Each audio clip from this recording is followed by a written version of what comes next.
विधान भवनामध्ये जितेंद्र आव्हाड आणि गोपीचंद पडळकर समर्थकांमध्ये हाणामारी झाली आणि त्याचे पडसाद रात्रभर उमटले।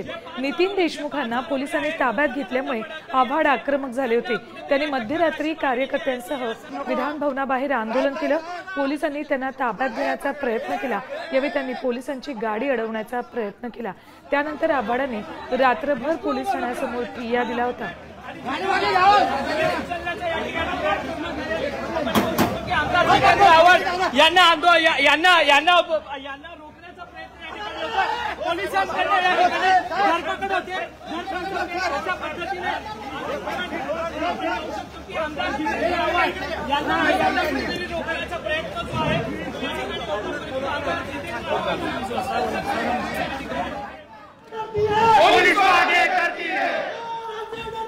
पुलिस को आगे करती है।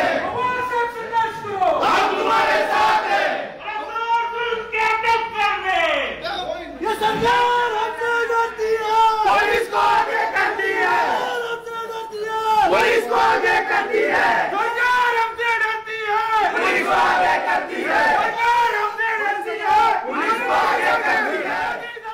हाय हाय मोदी सरकार, हाय हाय पट्टी सरकार, हाय हाय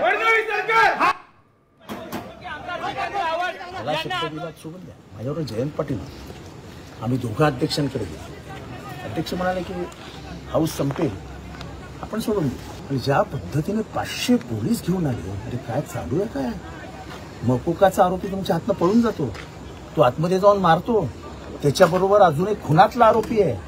अशी गुंडांची टोळी जाऊन आतमध्ये मारामारी करते। सगळा व्हिडिओ तुम्हाला सगळ्या पत्रकारांकडे, खुनवतांचा व्हिडिओ आहे, मारतानाचा व्हिडिओ आहे, आणि जो मार खातो त्याला तुम्ही अटक करण्यासाठी 500 पोलीस घेऊन येतात।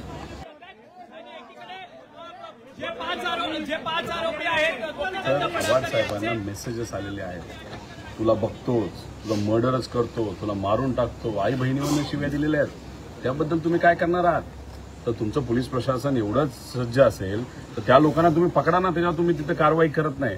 आणि मकोका लागणारा एक व्यक्ती, एक मर्डरर व्यक्ती जो तिथं विदाऊट पास आत येतो, तिथं एक आमदार तिथं फक्त डोळ्याने खुणवतो आणि तिथं आव्हाड साहेबांवर हल्ला करण्याचा प्रयत्न केला जातो। आव्हाड साहेब सापडत नाहीत म्हणून नितीन देशमुखवर हल्ला तिथं केला जातो।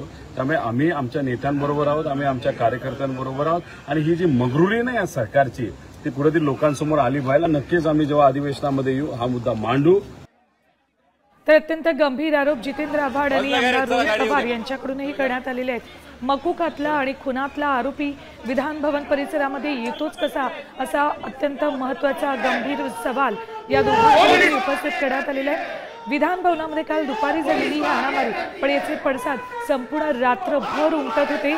आव्हाडांनी रात्रभर ठिय्या दिलेला आहे।